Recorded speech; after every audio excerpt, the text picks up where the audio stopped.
It was once a small, largely artisanal fishery.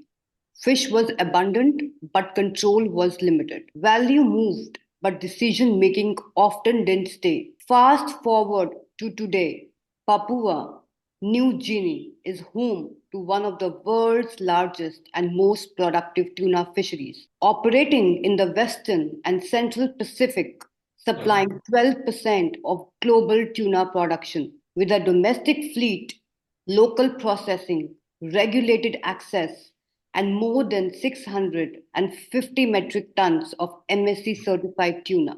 This transformation did not happen because PNG had more fish than others. It happened because PNG made a sequence of hard decisions. Decisions about policy, decisions about who the fishery should ultimately serve, and decisions about aligning itself early and deliberately with what global markets would one day demand. So today's episode is about that journey, not as a success story, but as a blueprint. A blueprint that shows how policy alignment, when paired with market understanding and the right mindset, can turn a resource into a trusted origin. And if you are part of a small or artisanal fishery listening today, this conversation is meant to make you pause and ask not what you lack, but what decisions you are postponing. My guest today has seen the seafood system from almost every angle, from boats to boardrooms, and from policy rooms to buyer conversations. Marcelo Hidalgo has spent over 27 years working across fisheries, aquaculture, and sustainability. He is currently the Chief Operating Officer of the Fishing Industry Association in Papua New Guinea and the founder of Seafood Matter. What makes Marcelo's voice especially important for today's conversation is that he's worked with fleets, processors, governments, buyers across more than 60 countries, helping fisheries navigate traceability, certification, crew welfare, and market trust. Marcelo, thank you for joining me. Good morning, Richa. Thank you so much for the time in this space and the opportunity to share my experience in the seafood and in the tuna industry globally, but specifically for the growth of Papua New Guinea. It's my pleasure to be here. So, Marcelo, before we talk about where PNG stands today, I want to go back to the beginning. Okay, when you look at PNG's early tuna fishery, what was the real challenge it was facing? I know that you joined in 2018 and you are the man behind bringing RSP. We will talk about that later. But let's Yes. go back to the history of PNG and tell our listeners from the real people about the real struggles and the real challenges that PNG was facing. Yes, thank you for that question. Well, I will start for the beginning regarding Papua New Guinea. When the fishing started there, actually, the tuna industry, the industrial tuna industry, started in Papua uh, beginning of the 80s back there. Always we have the frontliners and pioneers exploring the island and investing in tuna processing, but also in fishing. From only few vessels and only one tuna processing at that time, late 90s, bit by bit investor saw in Papua New Guinea, a country with the facilities and advantages to start to invest. Coming back now to 2000 and 2020, 25, and 2026, we have seen a lot of growth. I work for the Fishing Industry Association that was founded in 1991. So when they saw the need to associate all the industrial fishermen and small scale fishermen, they create and they founded this association in 1991. one in Port Moresby, the capital of Papua New Guinea. Since there, well, the only aim to create this association was very simple: be together to lobby the government to let us work, uh, lobbying for fishing license, taxes, exports, etc., etc. Very simple administration office. Everything changed in 2018. I was hired and contracted, and they requested me to move into one of the most known and the best sustainability certification available, the Marine Stewardship Council. They wanted, as a country and as a tuna fleet, as a private sector, to be recognized that the fishing practices done in these waters by these tuna purseaners will be recognized by the Marine Stewardship Council, the MSC. I proposed and I accepted as consultant in 2018, part-time. And I said, yes, I can do it. I have been in my past since 2010, I have been involved in working in the MSC, fishery certifications, chain of custody certification, and social accountability certification. But beyond that, also in implementation. But also, my proposal at that time was, well, don't stay only with the MSC certification, because around, yes, around 2018, markets were much more stricter, and they were asking for much more than only sustainability practices at the fishing ground. But they insisted, let's start with the MSc. And we did it. We started with MSc. We got the certification by 2020, after a long period of stakeholder involvement, assessment with assessor, on-site interview, authorities, inspection, interviews, etc. And then in 2020, when we got the MSc, that was the trigger to move ahead with the responsible sourcing policy of RSP. The project was accepted by the members. Say, okay, we have the MSc. What do you want to do? I said, well, this is the RSP, and have 4 areas or 4 pillars to work. Sustainability, we have made it, but the most important is to maintain it. To get a certification, believe me, is easy. To maintain it and don't lose it is not easy. I have seen certifications surviving 5 cycle and then drop it and then out, because there is no management system to support and maintain. The second pillar of the RSP proposal was social accountability on board and uh, crew welfare improvement. At that time, we didn't have any certification, so I developed a due diligence.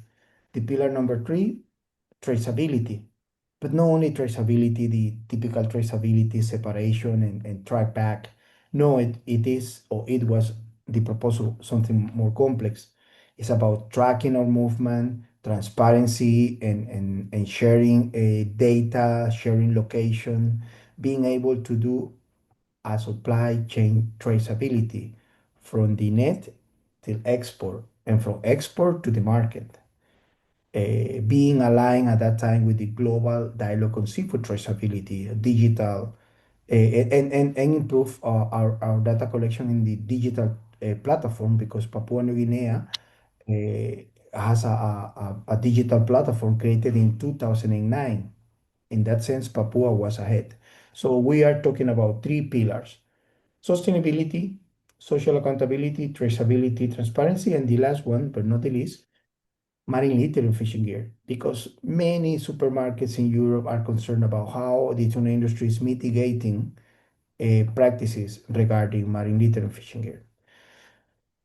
So, with our chairman, Sylvester Pocayan, we flew all the way to London to visit 3 key organizations for us and show this and present and share this project, RSP. We went to Marine Stewardship Office, head office, Animal Welfare head office, and one of the tuna buyers head office. And we present the project, the pillars, the 4 pillars. Same comment, very ambitious project. and I like it. So bit by bit, we start to work. Was a journey. This cliche to say, and we started first shaping or building technical working group per pillar because I can develop manuals, procedures, policy, audit checklist, protocol, etc. But I need experts around that to oversee and improve and criticize what is missing, what is needed, what is not practical, what is feasible, what you should do because of this NGO, what you should do because of this tuna buyer. So we created, and I started to contact my global network, and everything is published on our website. We created a technical working group for social accountability with representatives from NGOs and also other consultants, colleagues of mine. Another technical working group for marine litter and fishing gear, and another for traceability, a small global external technical working group. That is to get feedback from the market externally from stakeholder. Internally, also I need the feedback because I am not a fisherman.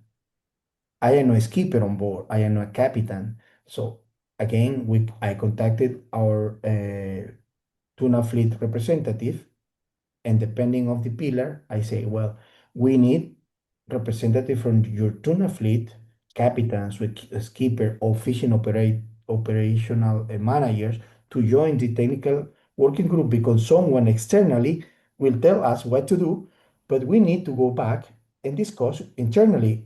Yeah, the fishing vessel, the fishing operation allows that or not.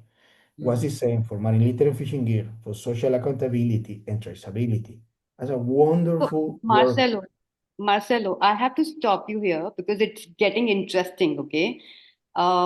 You said that you introduced RSP because we wanted to maintain the certification and we had a different mindset to take it to different audience altogether, to different markets altogether, right? So before that, like, I mean, it happened in 2018, right? But before that, if we just, you know, take the journey back to 1970s or 80s, you were not a part of that, but we can still touch upon the status of the PNG fishery at that time. It was a small artisanal fishery, right? And Japanese purse signers took 80% of catch through access licenses. So this is my research, and PNG tuna fishery had world-class stocks in a 2.4 million square kilometers of exclusive economic zone, right? Yeah. So it was like zero local processing, minimal jobs, overfishing, you know, and then that time it was a resource colony. It was not a fishery owner, right?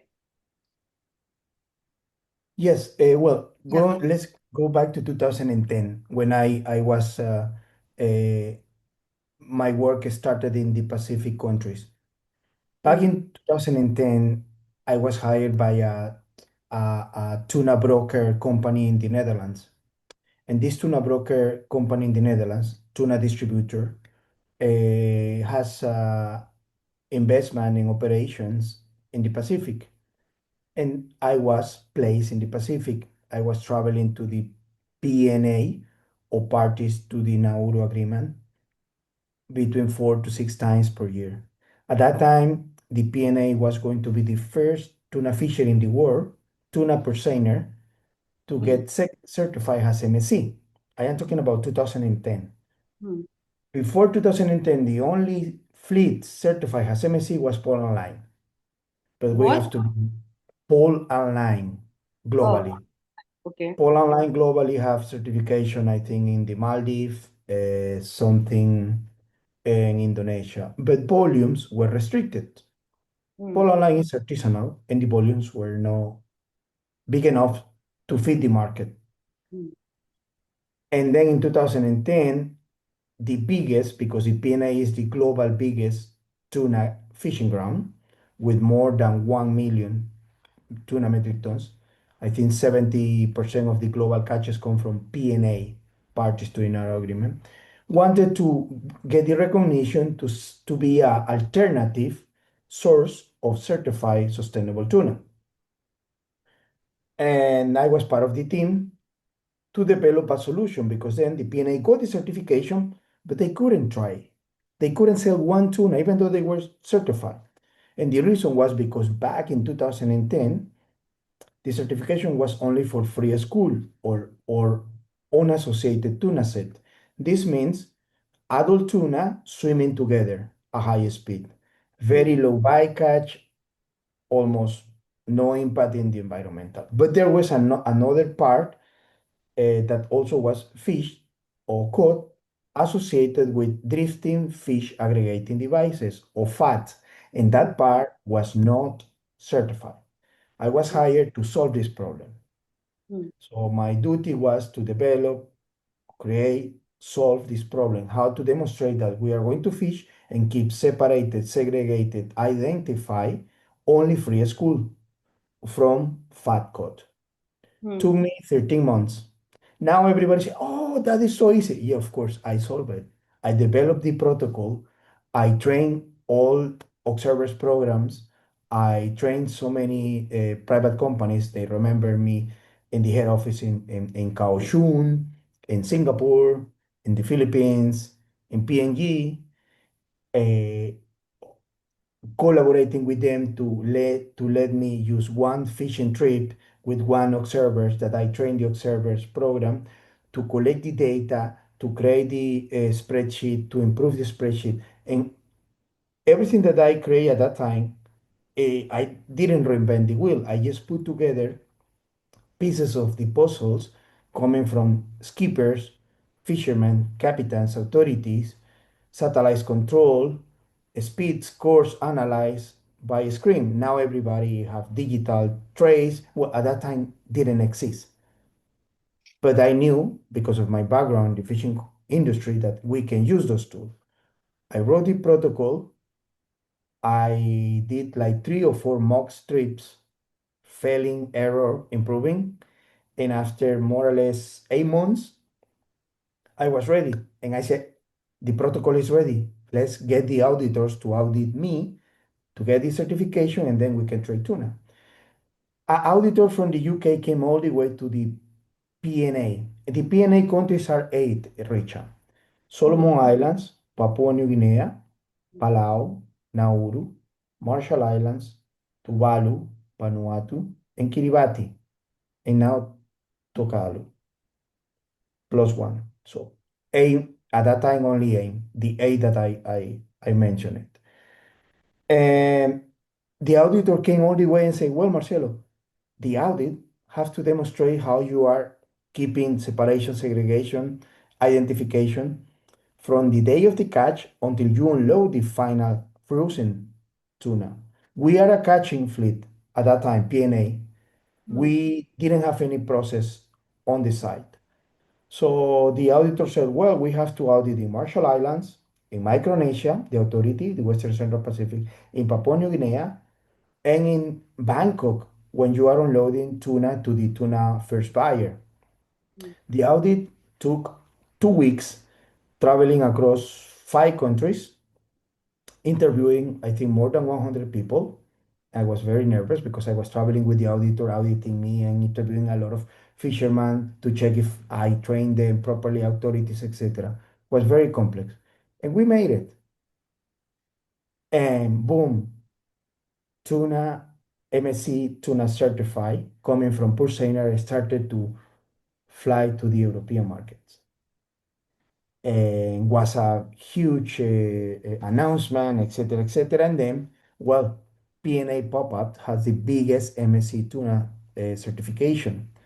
And from there, my name was recognized for different organizations as solving this problem. That, as I share with you, yes, I just to put together all the tools that the fishing industry for decades have been using in one protocol, and we move ahead.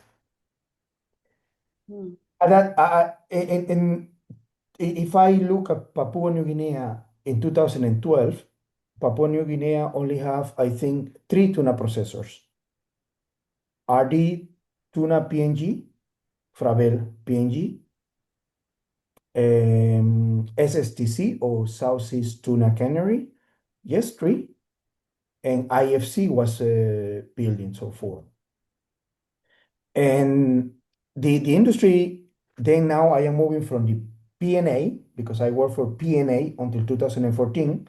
In 2014, I became consultant and I started to work for the Assurance Services International, which is a accreditation body, accreditation organization that auditors auditing aquaculture or auditing fisheries and auditing auditors in head office. Anyway, uh, around 2017 and 18, again, the PNG, now moving to Papua New Guinea from PNA, called me. And at that time, that was, I mean, the tuna industry was there. But the only thing is that the tuna industry in Papua New Guinea did not have the market recognitions, the MSC. So they were exporting maybe to no premium markets, maybe to no premium buyers.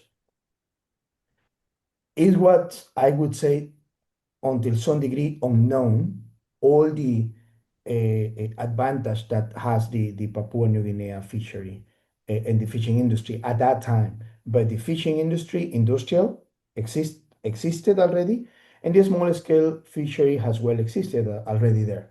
But without any advantage to go into the market. What happened and what was the game changer in 2018, 2020 was the RSP, because then we start to build this bridge between what we were doing on site with fishermen, because every time I go there, I don't stay at the office. I go to work with the fishermen, with the fishing vessel operators, with captains. We do training, capability building, we review practices. And that is my advantage. When I talk publicly, I know what I am saying because I am working there. Richa, in Papua New Guinea, I don't know if it's like India, but if you want to get a fishing license, you have to invest in land. You have to build a factory. I am the government. You want to get my tuna? Okay, come. How many fishing vessels? 10. Perfect. But build a facility because I need you to give me money for my local workers because I know a tuna factory will give employee to 1,000 people. So then you are the investor, I am the government, and that is my condition. You want fishing ground, good fish, put it. The thing is that when you were building that facility, you didn't have this advantage of MSC at that time, and the volumes were very few to be processed. The big players, and still the big players, are placed in General Santos and Bangkok. Thai Union, you know very well Thai Union, Sea Value, Chotiwa. So they, since 2010, they have been the top number one, and they still have the top number one.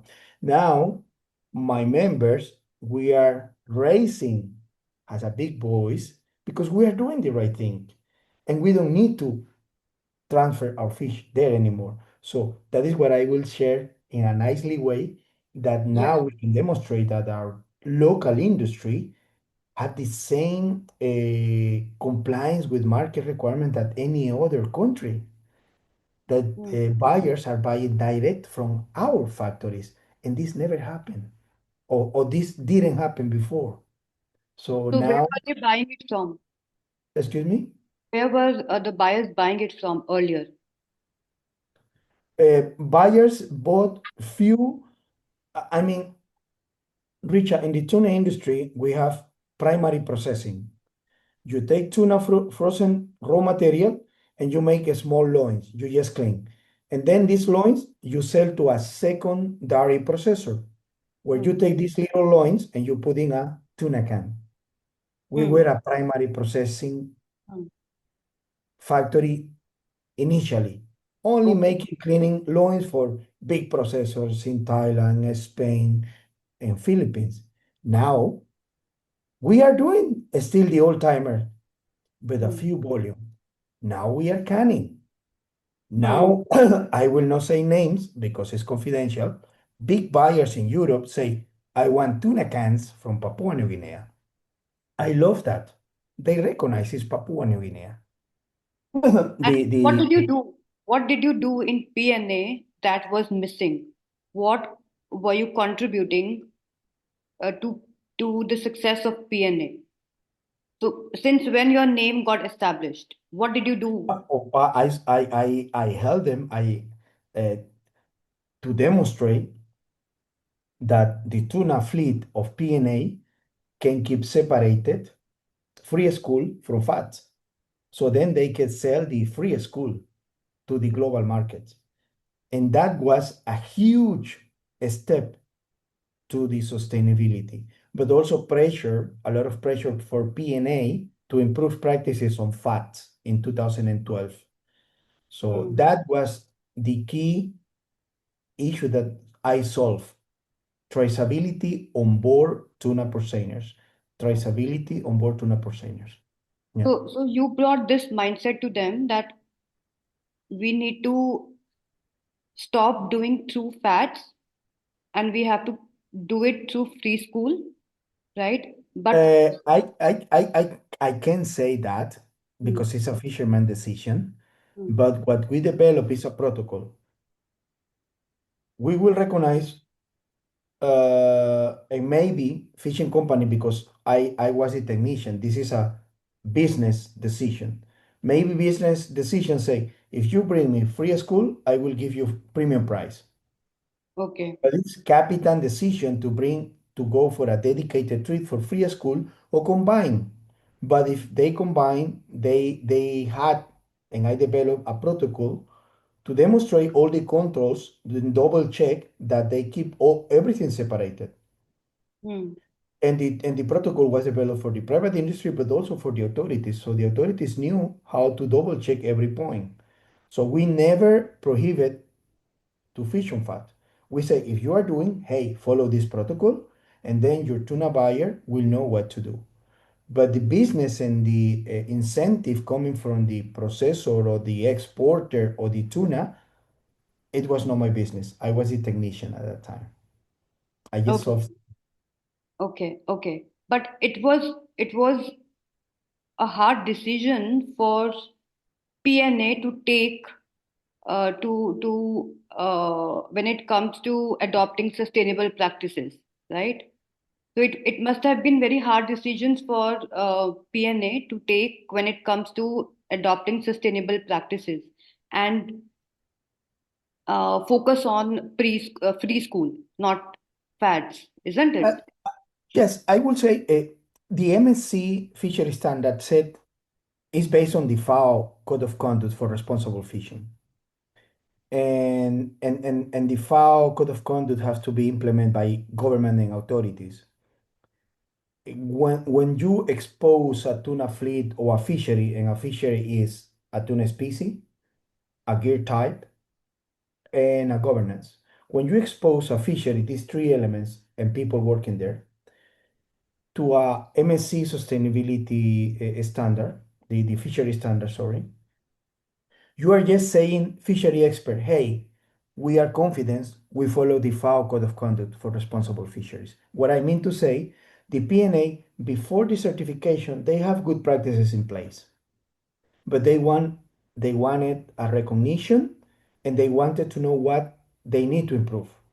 And having a fishery expert team, they assess the PNA and say, hey, you have an excellent performance here. But this part, associated at that time with fats, have to be improved.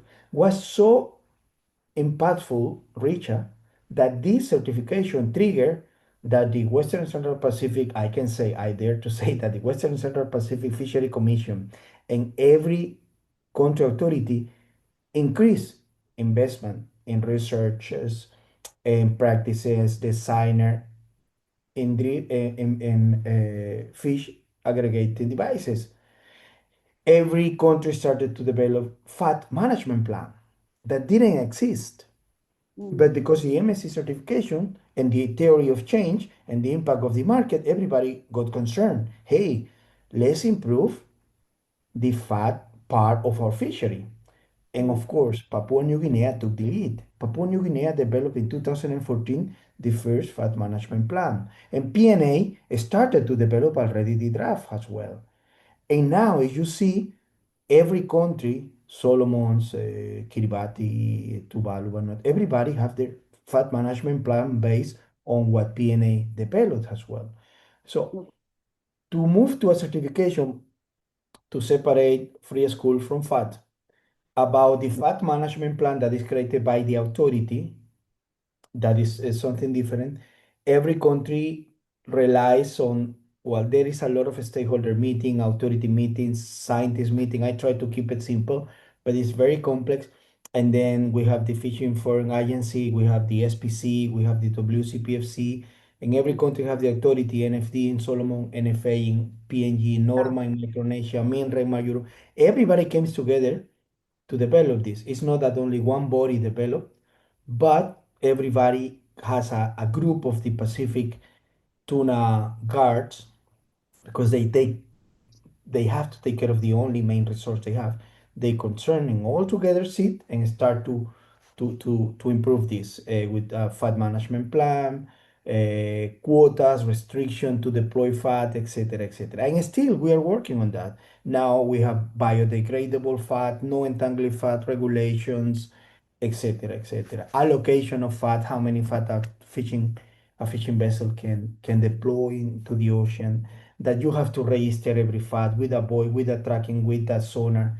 So many things that in 2010, because of the fishery, I would say in part or part of that, the fishery expert in assessing the fishery there push a little bit more to say, hey, let's improve this condition, let's improve these practices. So now there is yeah, if I look back, I was part of the beginner.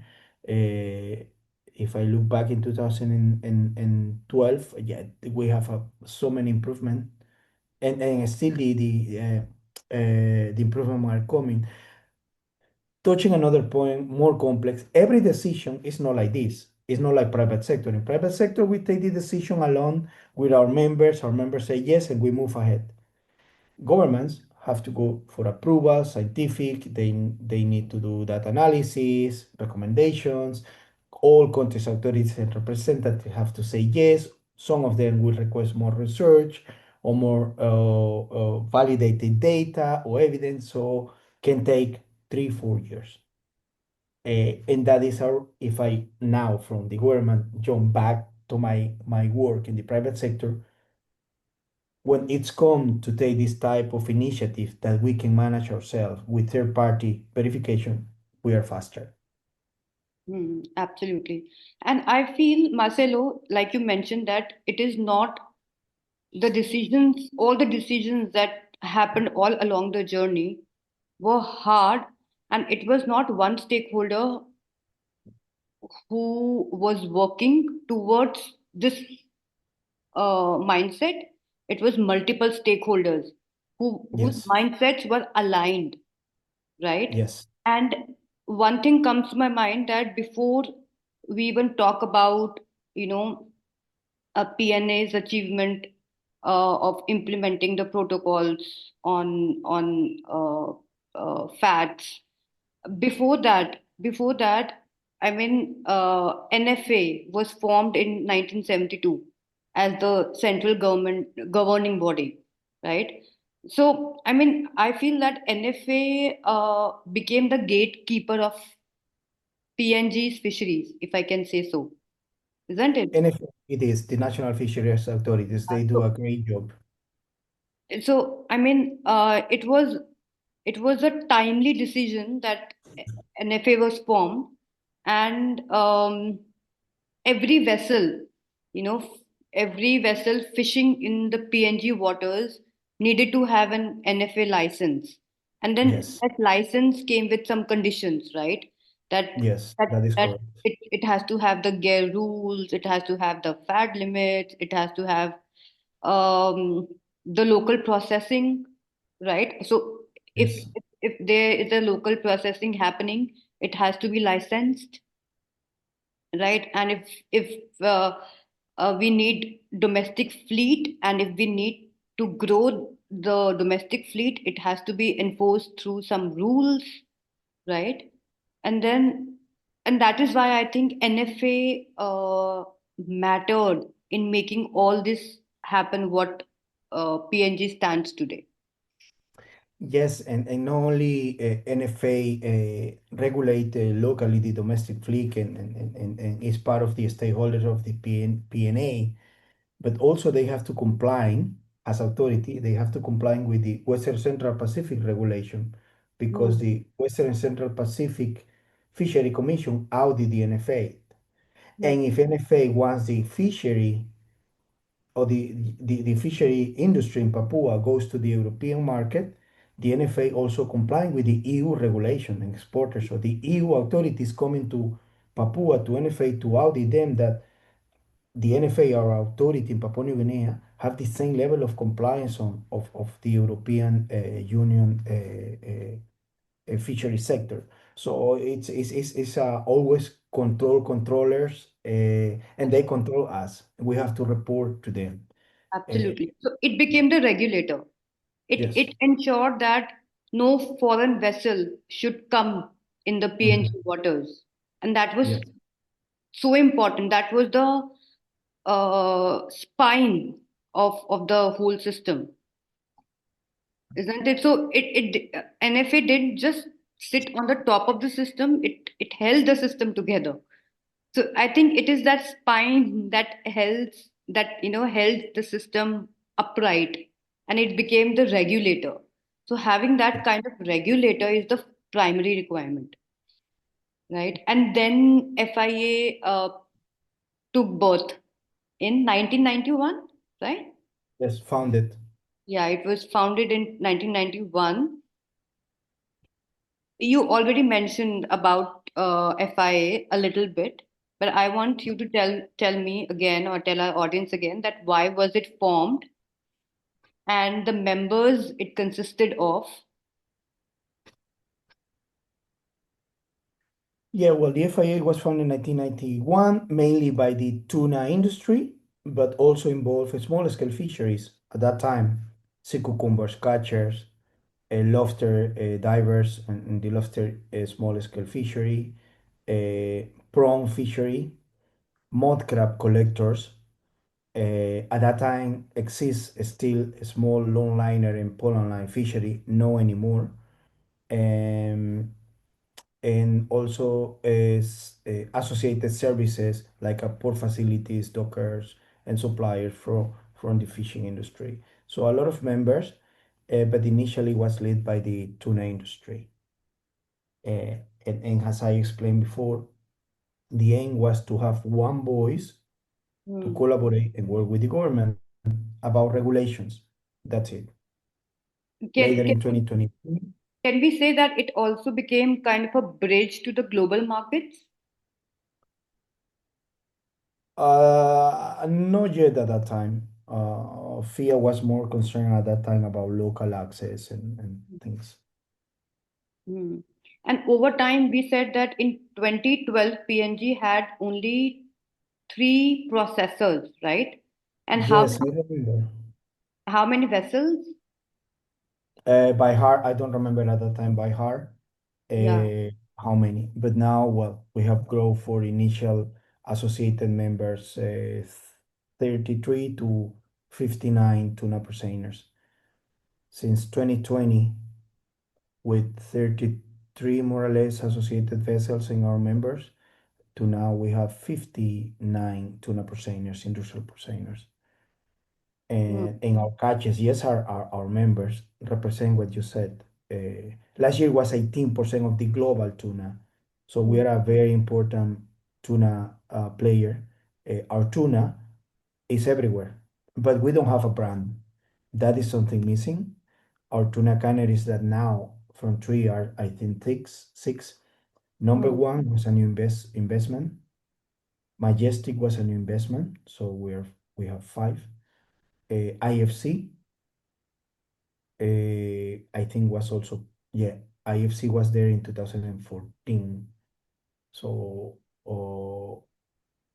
SSTC, RD, and Fravel. So we are talking about 6 canneries with a daily capacity, installed capacity to process tuna, almost 1,000 metric tons per day. And something that is very interesting to compare. Before 2020, most of the tuna canneries were working between 50-60% capacity. So from that total installed capacity, they were utilizing and processing only 50-60%. The rest of the tuna fish was transshipped and shipped up to other countries, tuna countries, like go to Thailand in Bangkok, or to go to General Santos in the Philippines. Nowadays, the five facilities are working 100% capacity. Even one of our members is increasing 30% more because tuna buyers in Europe want tuna cans from PNG. The rest of the fish is transshipped and goes to either Bangkok or General Santos. So I mean, as an association, we are witness about this change, how we are growing. Our numbers coming from the government data collection just show a steep growth from catches coming from 168,000 to now we are reaching 300,000 metric tons. Just our fleet, associated fleet. And it's not only about catching. Some scientists say, yes, tuna industry is concerned about increasing catches. It's not about increasing catches. It's about maintain the good practices. Yes. Papua New Guinea has a one advantage. The fishing ground, the stocks are just in front of us. I mean, there is a platform, maybe you know, Global Fishing Watch. And I am Yes. so glad and blessed that they are there finally. Because every person, you don't need to be a scientist, you don't need to be academy, you don't need to be a fishery expert. You just need to open Global Fishing Watch, open your account for free, type the name of the fishing vessel, and you can see where they are moving. Exceptionally, few countries like Brazil, Panama, Ecuador, and Papua New Guinea, we are sharing the vessel monitoring system, VMS, that is almost near real-time tracking. And we can demonstrate we are not doing anything. It's the satellite saying and showing that our fishing vessel from port go to the fishing ground, fill it out with tuna, 90% free school, and come back to the port in 20 days, 25 days. Crew members are happy coming back to the port every 20, 30 days. You can see that our fishing operations are with the EE zone or economic exclusive zone of PNG. I mean, that level of transparency and release the VMS that is a private thing with the Global Fishing Watch, where every tuna buyer can see it and demonstrate. Also, these are some of indicator to mitigate a human rights risk like forced labor or child labor or conditions on board because everybody can see that fishing vessels are coming to port and are exposed to authorities for different type of inspection that a fisherman has access to go to the port for relax, maybe the local ones to visit the family, etc. So for us or for the government, because as a private sector, we kindly request to the government to sign this agreement with the Global Fishing Watch was one of the best decisions. Global Fishing Watch is not a certification. It's just a platform. It's there. It's open for anyone who wants to share the VMS. Of course, they can share the AIS, that is the auxiliary signal. But for us, we prefer, again, Richard, to go beyond, higher, Yes. and we Absolutely. share it. So that is giving us a recognition not only from buyers, but many NGOs are pointing that example of the Papua New Guinea tuna industry in our members. So every time we come with these proposals, we have our technical working group, internal technical working group meetings in Papua with our members. We explain the advantage, disadvantage, the risk, pro and cons, and we take decisions. I have to say, I am very happy working with our members. We are very united and collaboration is amazing, it's unique. Cool. Great. Great. So, Marcelo, let's get to the secret sauce. We have already discussed about RSP, right? A little bit. But let's, on this slide, let's talk about more about the evolution of PNG from 2016 to 2023 in terms of bringing out RSP practices, bringing out the framework, what are the pillars of RSPs, and how much time did we take to complete MSc certifications? What were the challenges during all this, during this period? Let's talk about that. And also, we've already discussed about transparency, right? How important it is. And it is not only about showing the world that we are certified, it is going beyond, like you said, it's the mindset, right? What we Yes. want to give to the world, right? And we have done a terrific job over the last decade, right? So let's just talk about RSP framework and all the decisions that led one after another. Okay. Well, having the approval of our board members and our chairman, Silvestre Pocayam, we started to work hand in hand. Head office, at that time I was alone with one person, one local person, so two, and our members. And that is the reason what I share with you. I have to create also internal working, technical working group, because I need fishermen, I need fishing operation tell me what was wrong in my procedures, policies, audit checklist, and planning and program. And we start to meet this, and we still keep regular meetings with technical working groups. So they were the core of the development and implementation of the RSP local in Papua New Guinea at FIA PNG. What happened then, based on the need, we see 5 years strategic plan. And I can tell you, last year, we sit together at the office and we review and we create a 10 years strategic plan. Where we are going to be in 10 years, what do we need to do, how do we need to take care and maintain several milestones we have reached, like certification or due diligence recognition or tools. And now we have a team. We have a team of five people. In 2020 until let's say 2022, the beginning of 2022, I was alone with one person in PNG, but now we have a very good team. We have someone just specialized on the sustainability and MSC certification, because we don't have only tuna. We have lobster certification, MSC. We're moving with the prawn MSC certification and with the mud crab MSC certification. So we have three small scale fisheries and some tuna market, only they look at the market grow, market numbers, market labeling. They were saying, what you are doing certifying a small scale fisheries there? Mhm. Well, it's our strategy. We can demonstrate that the tuna industry, fishing in the PNA waters, coexists and collaborate and doesn't impact any impact in the coastal communities and small scale fishery. It's the way around. We have a synergy, and in PNG, exceptional is a country with both sectors are growing and working hand in hand. I have Mhm. meetings every time I go there with the stakeholder, with fishermen, with processor for small scale fisheries. And they are very glad how we are moving and transition from the industrial RSP into a small scale fishery RSP. Richard, that is the next step. We have a proven model working with the industrials and we are implementing in the small scale fishery. So answering to my friends in the market experts, I say this is a market strategy. Besides, we are bringing added value and recognition to small scale fisheries. And if you look at the map of the PNA or the WCPFC countries, 20 plus 26 countries, we are the only country in that region that that holds a different recognition and best practices of a of a species, not only tuna, but this is small scale fishery. Who is behind that? The National Fishery Authority, Mm. because based on the National Fishery Authority regulations requirements, monitoring, etc., we get that recognition during the assessment.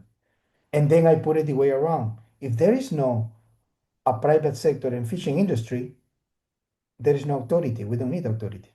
So we depend each other. We collaborate each other because the NFA as a government needs a fishery to regulate. And we as a private sector, we need a regulator to demonstrate that we are doing the right thing according to our market and tuna buyers or seafood buyers. So uh, all this was getting a better track, speeding up until such a point, Richard, that now we have dedicated teams, MSC, NFA, FIA, PNG teams, where government sit together with the private sector representatives to discuss how we need to improve our practices according not to the MSC certification, but to the FAO Code of Conduct for Fisheries, good fisheries practices, because it's based on that, the MSC highly. So it's a good thing to create technical working groups internally, another with the government, because we need a stakeholder engagement. We cannot do this alone. We need a really, it's very complex how you start to create several working groups, regular engagement with different stakeholders. And I can tell you in Papua New Guinea, for both industrial and for small scale fishery, the NFA play a very important and key role. And Yes. that is why it's our main stakeholder and we keep hand in hand collaborating. So this happening to start to get in track with the RSP, that is a private sector initiative. And this private sector initiative cannot be replicated by the government because they are regulators. They cannot promote in this sense as a private sector. That is correct. And when we created this RSP was inspired in other due diligence. I can mention Sustainable Shrimp Partnership from Ecuador. It's a due diligence for the aquaculture sector in Ecuador that they have has a baseline, the Aquaculture Stewardship Council certification, plus additional requirements regarding antibiotic and traceability. It's a Yes. good concept and it's an initiative, SSP. Sounds good. Why not? They started, I think, almost 1 decade ago. In PNG, we draw, as you put very well, 2016, the initial lines of the RSP, Responsible Sourcing Policy. BMS is certified, but also plus traceability enhancement, crew welfare, and marine litter and fishing gear. I can mention two more in the fishing sector. Fishtopia. Fishtopia is a due diligence of FCF, a big fleet in Taiwan.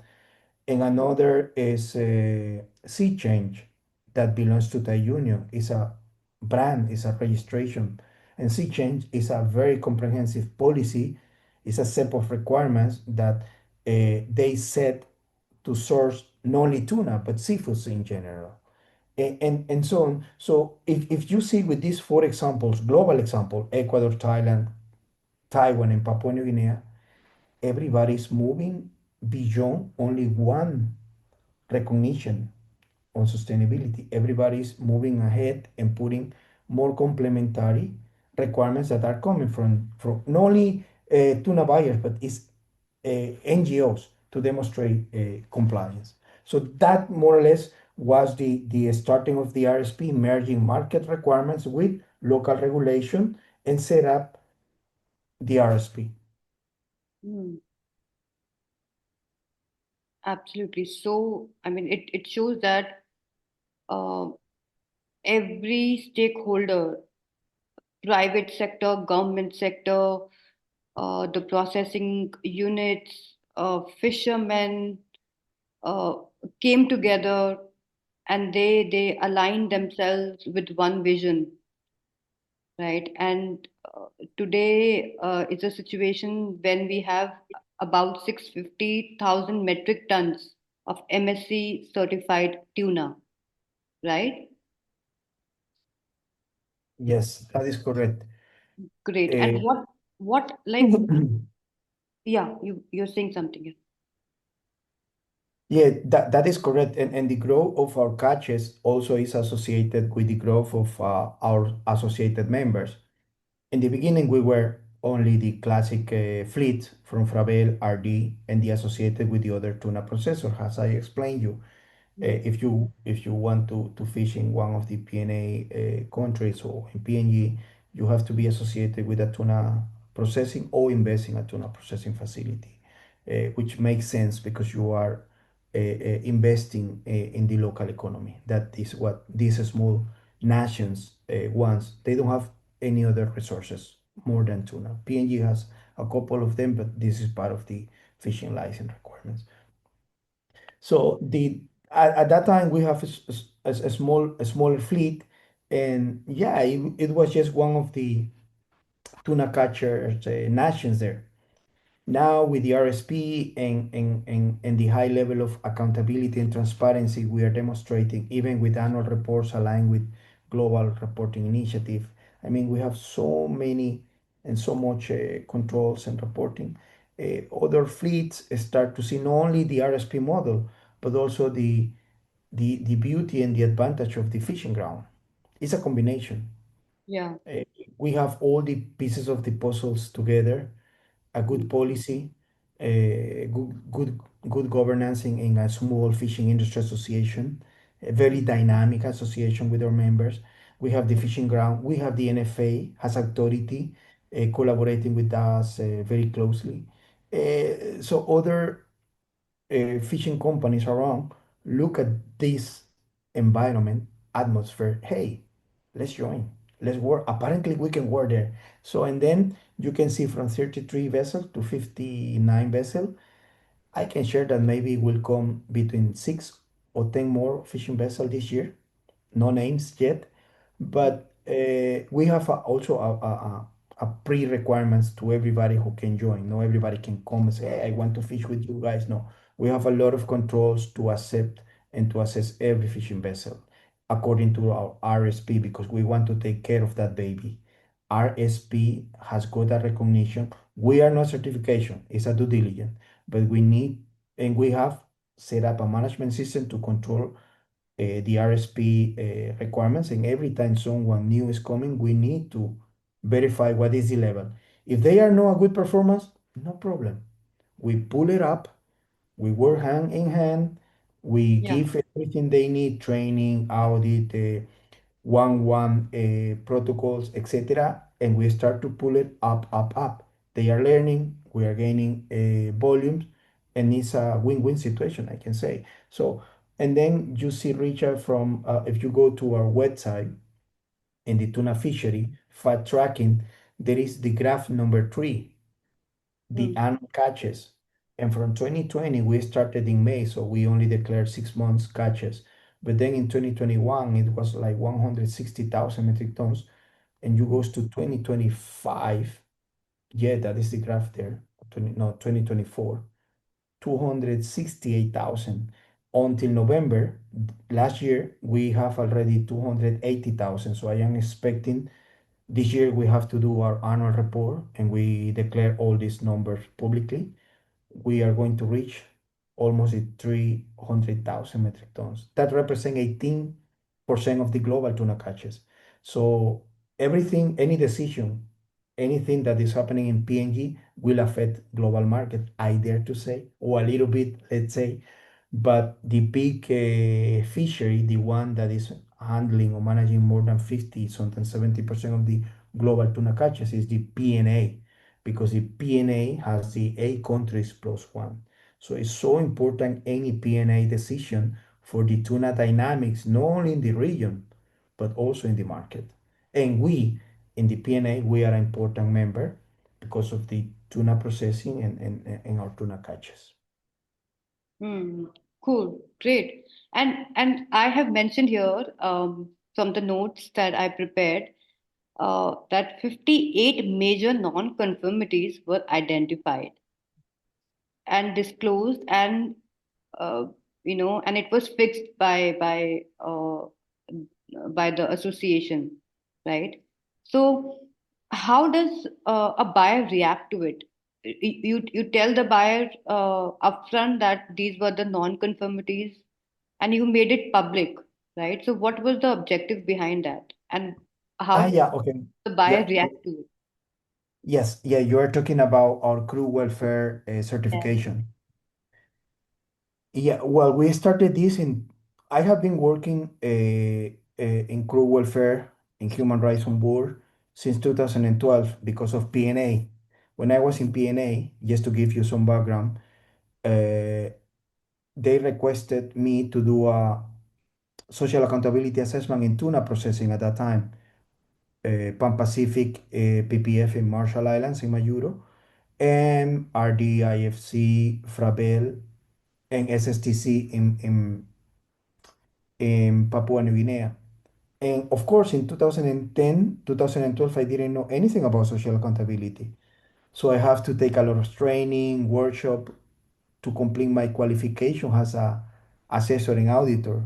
And I was blessed to have a very good mentor, a social auditor with a lot of experience who taught me and signed me off as a social auditor. Hmm. Having that experience, since there I have been working in assessing tuna purseaners or crew welfare, working condition on board tuna purseaners. Coming to PNG, that was part of the RSP because I knew market was concerned about it. We have a big scandal in 2016 about child labor in the seafood industry, and markets were very aware that they wanted to know what is happening in the first mile or harvesters. So when we developed, when I developed the RSP with no certification was a due diligence based on ILO Convention 188 that is designed and developed by the United Nations for working condition on board maritime operations. So I took that with, at that time, around 40 good practices, small regulations, a couple of certifications for land-based, but I took what was applicable for on board, and I create a first benchmark to assess social accountability condition on board. A group of scientists took also this work and they do a very nice scientific analysis, like 12 scientists appears in this paper, showing how from 2012 all this certification of regulations and code of conduct has evolved. Anyway, we started with a due diligence, internal auditors like me, second party auditors from other companies, and start to see where were our loopholes. Hmm. By 2020, we got three members at the office that I trained because I wish my dream was that they sign off as a social auditors. I got two of them, and we started to audit. I mean, two auditors plus me, three. We started to audit a fleet with 33 vessels. That is not easy because we have to coordinate when they are on board, when they are unloading, because we need to see working condition, how they are working. Hmm. Every time we have to interview like 50+% of crew members, etc. And we realized that, yeah, we have a so good performance regarding working and living conditions.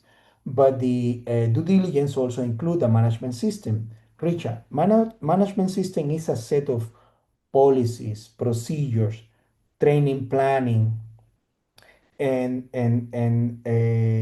capability building that you have to have in place to ensure that the requirements of X certification are in Hmm. place.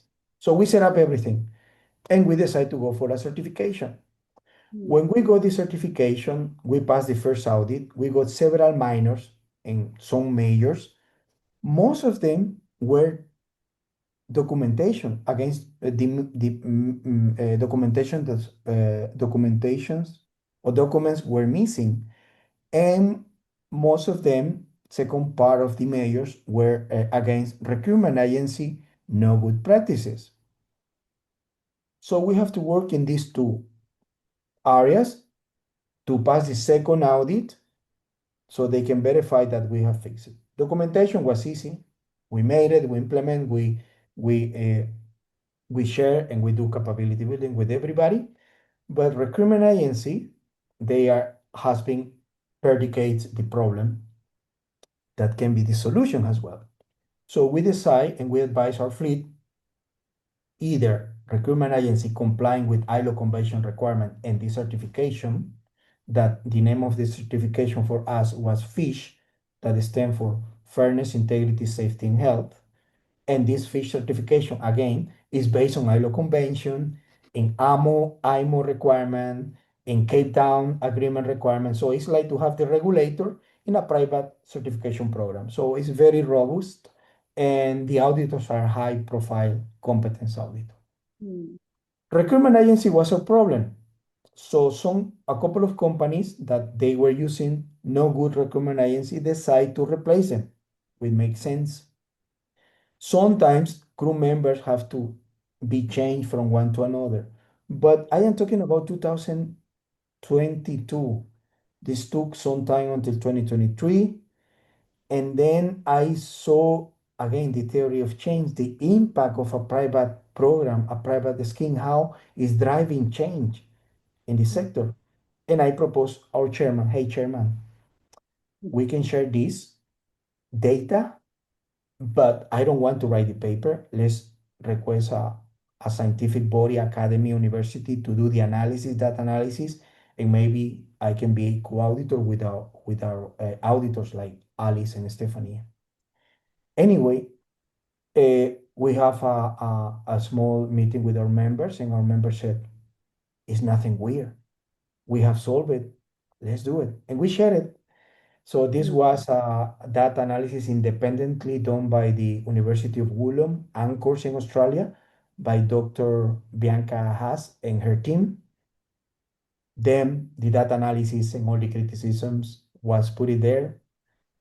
We review, I provide some statements, some improvement in the writing. And to your question, why do we decide transparency? To Hmm. tell the tuna industry, hey, we believe we are doing a very good job and we have this problem. Why you don't do that in your fleet? Of course, tuna buyers love it.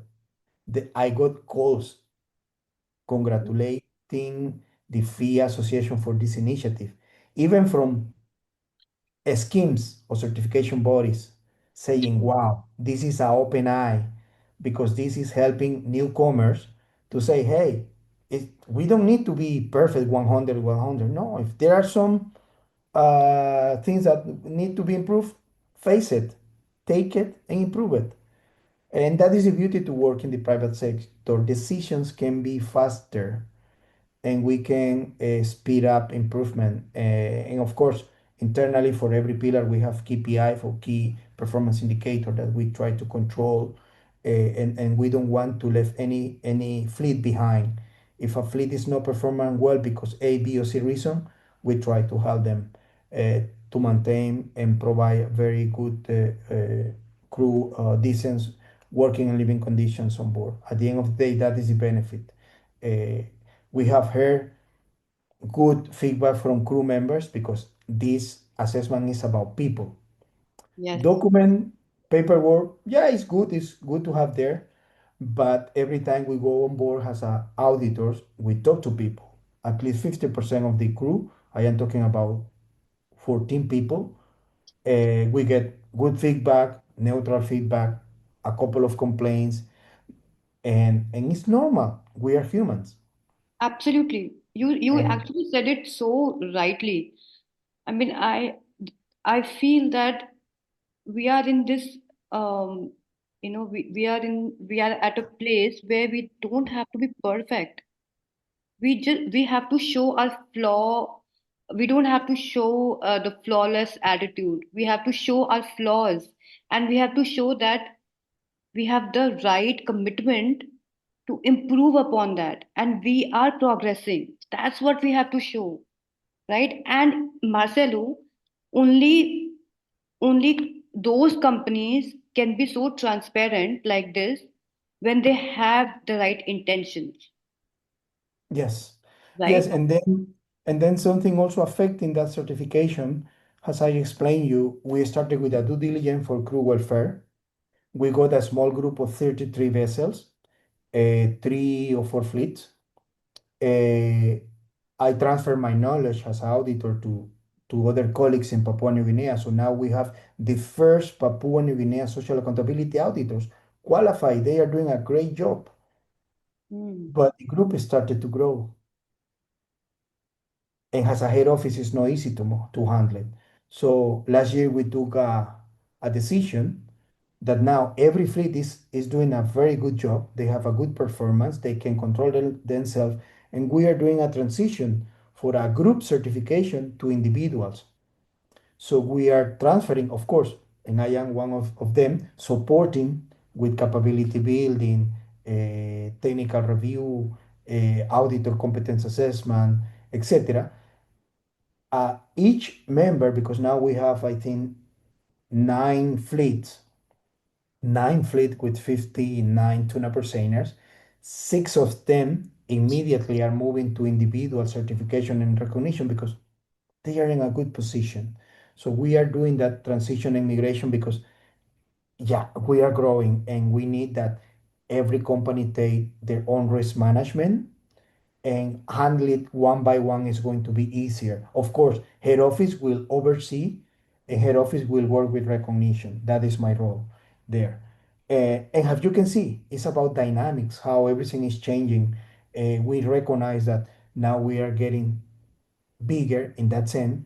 And as I told you, the difference about a labor or worker assessment and audit from a environmental or ecosystem assessment is that the ecosystem and sustainability is about documentations, stock assessment, data.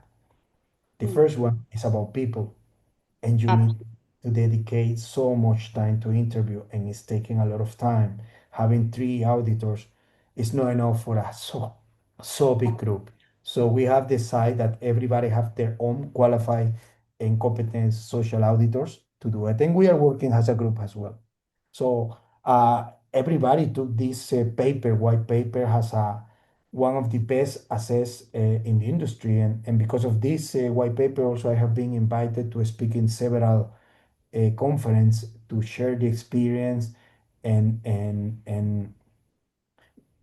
sharing the objective of the aim of this paper beyond the transparency, but also to give example to this sector and invite everybody to do the same. Absolutely. And that's why I said in the beginning of the podcast that it's not about the success story, it's about the blueprint that we are going to discuss for any small artisanal fishery to replicate the success and to share the learnings, to share the hardships along the journey, and most importantly, you said people, right? It should be about people. And and the objectives are aligned as per the market requirements, and every stakeholder from the government side, from the private sector, from the NGOs, from the certification bodies, everybody is working together to make this happen, and it's not easy job. Yeah, and we have a lot of offer in the market because, in my personal opinion and based on my experience, I have seen how this has evolved from having the recognition as a premium market of a private scheme to become a pre-requirement to have access to a premium market. What I can tell you nowadays, to have MSC doesn't guarantee you to have a premium nowadays. And I am talking from 2020, 22 to nowadays. I am not aware if there is a premium, a strong premium, and a strong premium can be plus than 5%.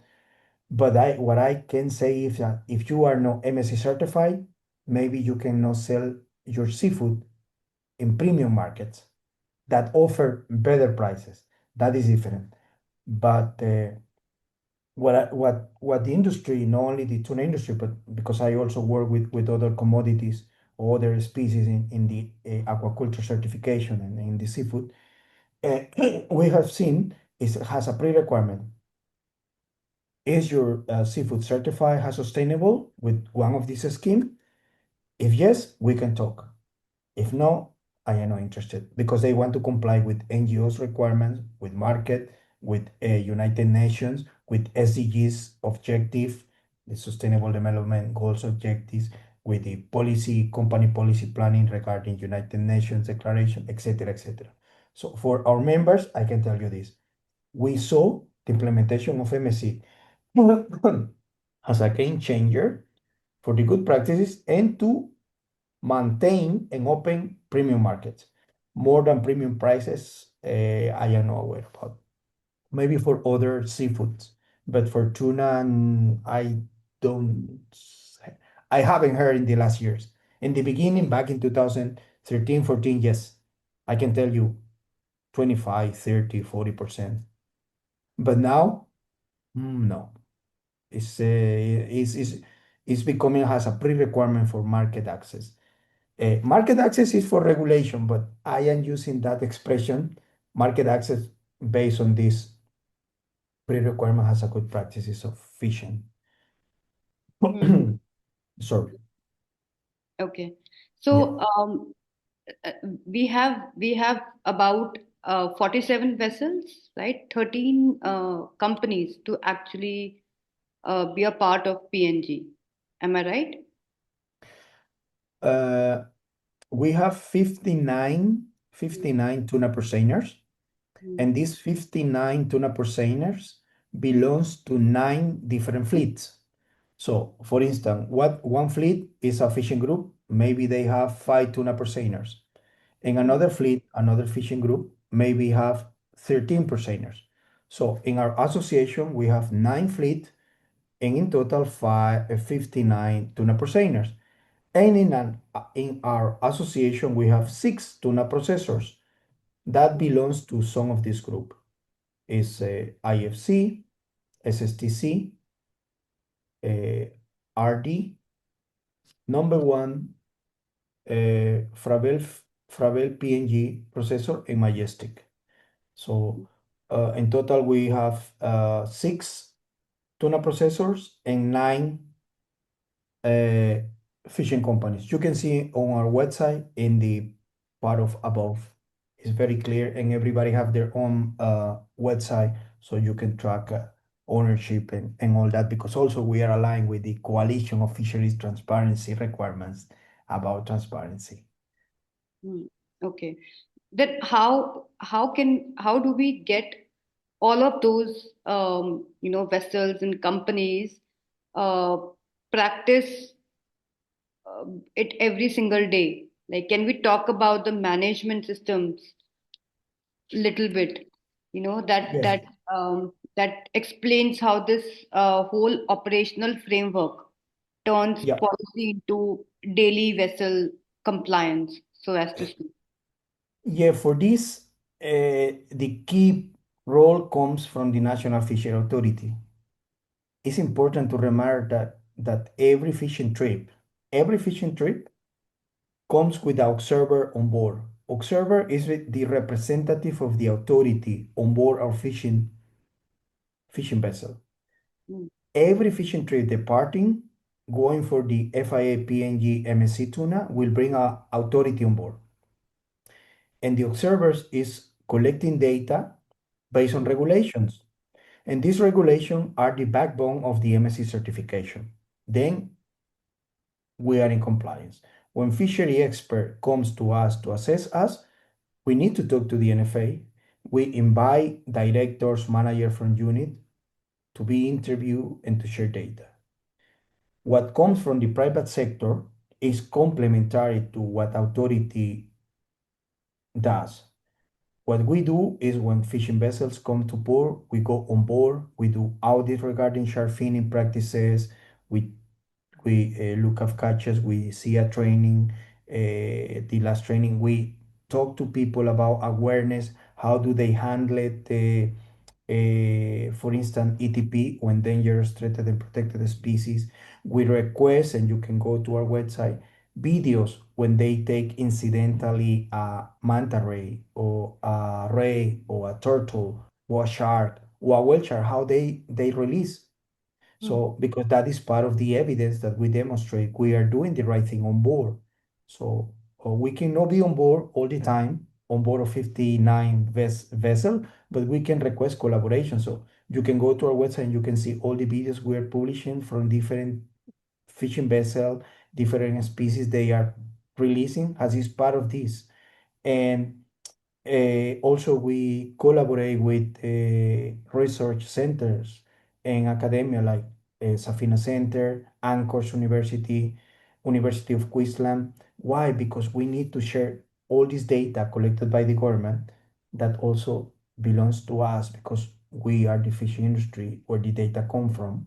And we share with these academia and research centers to assess behavior of catchers, behavior of bycatch, they are increasing or they are decreasing. Why?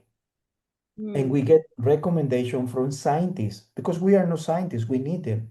So also we all this is private sector initiative, and we need to get funds and money from maybe NGOs, paying organization to do this type of research. And in this way, all this again, these pieces of puzzle comes together to maintain only one part that is the sustainability pillar.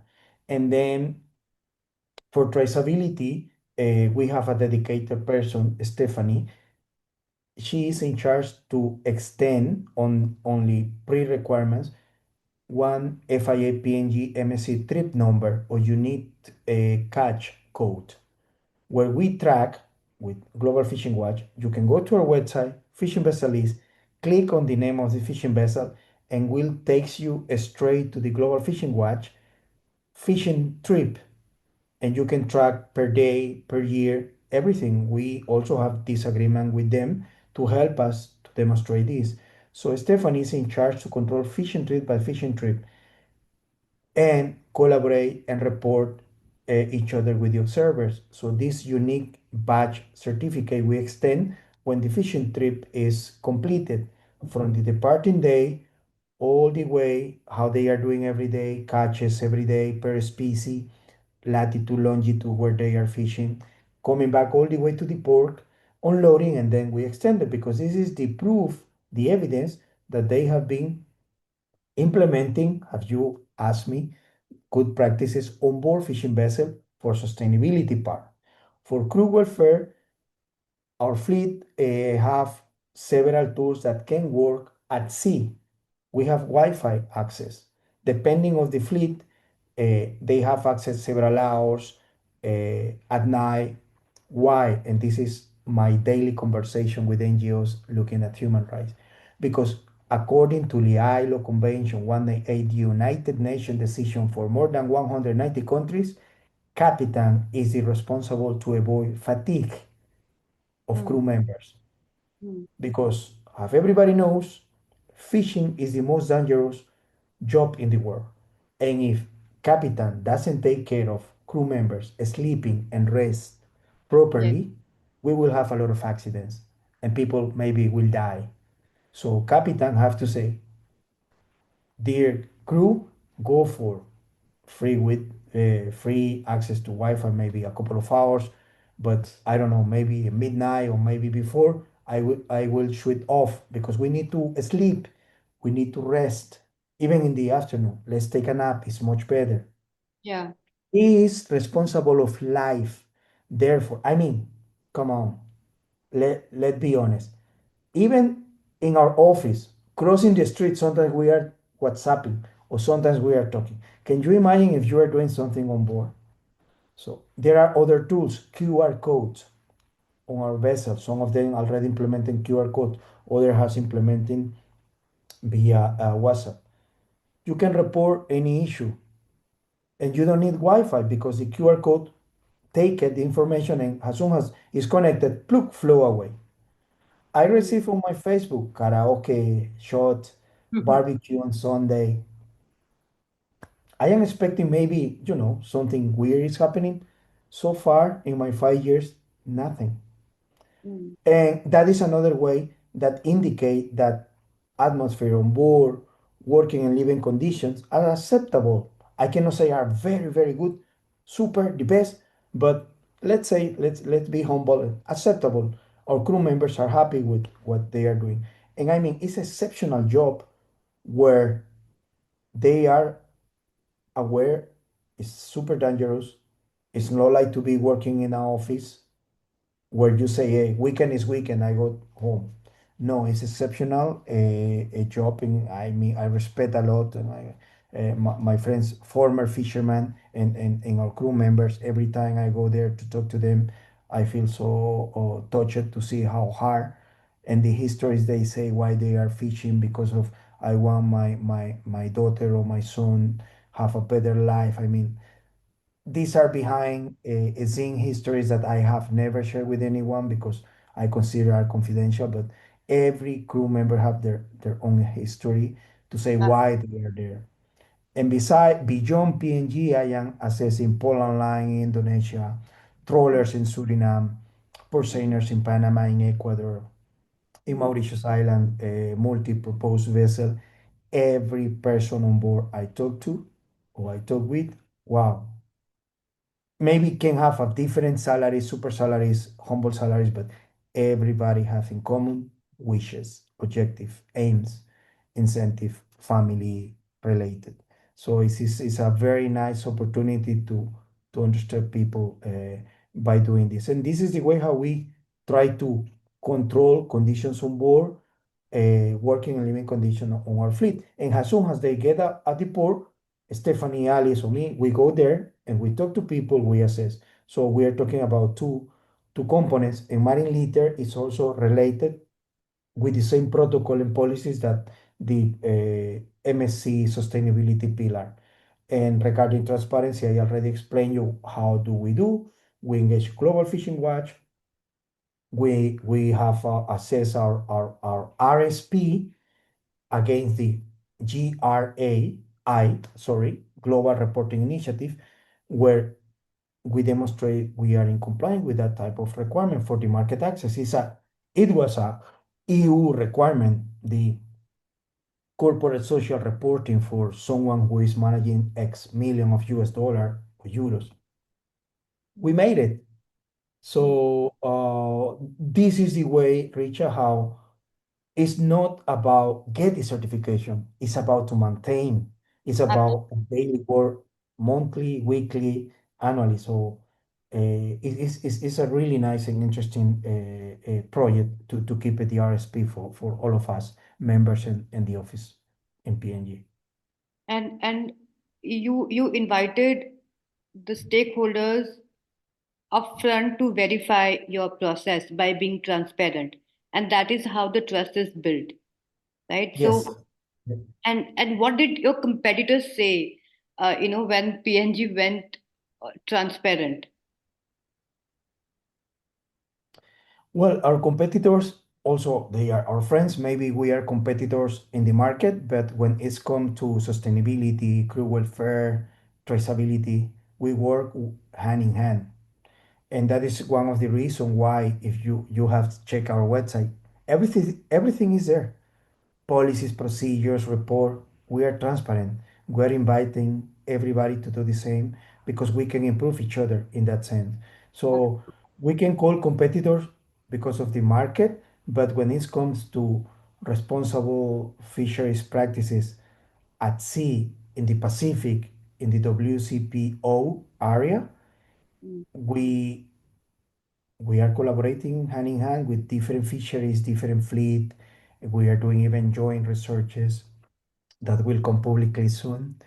So in that sense, there is a exchange of knowledge. Hey, Marcelo, why PNG is doing this and that? Ah, because of this. Or sometimes, like yesterday, I say, hey, Marcelo, don't forget about this because this is happening. I say, oh, thank you for that reminder. So I see the openness of all our, let's say, collaborators or stakeholders when it's come to the fishing ground. That is the way how I see. Of course, our members can see has competitors because of market access and market prices. But at the end of the day, have you mentioned just a few minutes ago, all these RSP management system capabilities, it's all about one thing: building trust. To build trust has taken a lot of time. Personally, I don't want to lose it. And we build trust not saying it, but demonstrating it. I mean, everything we have been doing is there. We are not saying we will. We are committed to. No, it's there. So to build trust for PNG has been a long process, and we want to maintain the trust, being transparency, even when we have some mistakes or some problems. So that is all about. I have a very intriguing question coming up in my mind. It shows that you complied with RSP to the extent of 98%, right? How do Yeah. you verify captains are not gaming free school reporting? Well, that is authority. That is authority uh, monitoring because we have, as I told you, we have observer on board. Captain have to report in the logbook, and observers report direct to the authority in almost near real time via e-tablet to the office. Mm, And we, as FIA, kindly request the authority to please share that type of data with us. So we also do a cross check. On the other hand, I can tell you, our captain has been working on board our fishing vessel, most of them more than 15, 20 years. I interview a couple of captains, they have 30 years. I say, hey man, why you don't stay home and retire? No, no, no, no. I love the sea. I mm, love working on this fishing company. They are really nice with me. I am bringing my neighbor. I would like to bring my son here, and they love what they do. And even though, yeah, man, but it's too long. What I want to say with this example, and most of our capital has been working for decades with our companies, mm. and I think that also is part of the good manners we have to work with all of them, and the trust we have also developed at that level with our captains. Cool, great. So this slide shows that whatever we have discussed so far, the hardship, the commitment, the mindset, the alignment of different stakeholders with the same purpose to have trust from the buyers, that has proved uh, beneficial for PNG. PNG has now annual export value of 250 to 350 million US dollars. Yeah, And that is coming from the authority. That is correct. yeah, that is correct. And 20 to 30% buyer premium that you don't have any idea. I Yeah. wish is that, but no, I don't dare to say. Okay. Okay. And then compliance rate are magnificent, which is like 59, 98%, 59 vessel, 59, not 64, but 59 so far. 9 And, vessels. and something else, Richard, that I think sometimes in the beginning for me was very challenging. As Mm, in the beginning, I started in FIA PNG not as a chief operational officer, COO, but I was the sustainability director or chief sustainability officer, CSO. When I started in 2020, for me it was a little bit challenging to develop a ROI for our members. mm, What is the ROI of the RSP in numbers? Return on investment mm, was so difficult. So I have to talk to different financial experts, tuna mm, buyers, other colleagues from the sustainability area, a sector to understand how to prepare my ROI for our members. And I made it, but I can say from the 9 or 10 points, at least 7 or 80% are intangible benefits. like, A ROI invest, yeah, a ROI in this in sustainability mm, sector or in this initiative development like RSP. I mean, I wish to know the premium price before and after RSP, but if I don't have access to that, I have to think about different type of uh, ROI. but it's something that I prepared for our board general meeting in Manila last year, and yeah, I was satisfied with that. Our members also understood and were very happy because I mean, in the board we are sitting nine fishing companies, six exporter, as you said, competitors. So I don't have access to any different prices, but I do have access to everything that comes to the fishing industry, to the Hmm. fishing practice, fishing ground.